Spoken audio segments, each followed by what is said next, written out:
আসসালামু আলাইকুম বন্ধুরা, কেমন আছেন সবাই? আজকের ভিডিওতে আমরা জানব বেটামেসন এন ক্রিম সম্পর্কে। এটি কি কাজে লাগে, কিভাবে ব্যবহার করতে হয় এবং ব্যবহার করার সময় কি কি সতর্কতা মানতে হবে। চলুন তাহলে শুরু করি। বেটামেসন এন ক্রিম একটি স্টেরয়েড এবং অ্যান্টিবায়োটিক যুক্ত মলম। এতে আছে বেটামেসন 0.1%, যা ত্বকের প্রদাহ, ফোলা, লালচে ভাব ও চুলকানি কমায়। নিওমাইসিন সালফেট 0.5%, যা ব্যাকটেরিয়া ধ্বংস করে সংক্রমণ নিয়ন্ত্রণ করে।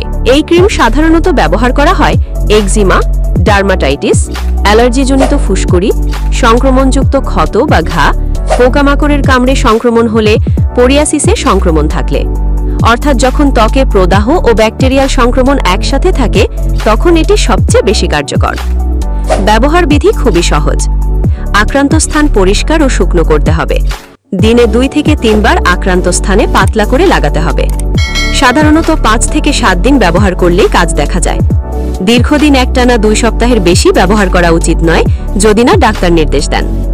ব্যবহার শেষে অবশ্যই হাত ধুয়ে ফেলতে হবে। ব্যবহারের আগে কিছু সতর্কতা মানা খুব জরুরি।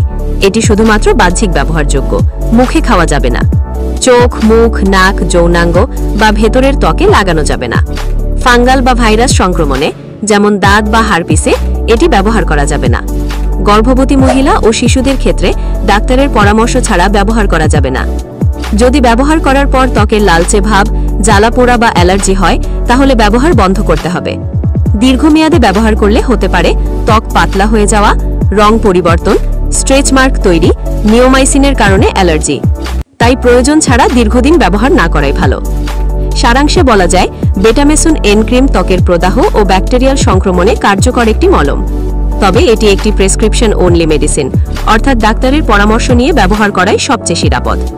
আশা করি ভিডিওটি আপনাদের উপকারে আসবে। ভিডিওটি ভালো লাগলে ভিডিওটি লাইক দিন, কমেন্টে মতামত জানাবেন, আর স্বাস্থ্য বিষয়ক আরও তথ্য পেতে আমাদের চ্যানেলটি সাবস্ক্রাইব করে পাশে থাকবেন। ধন্যবাদ।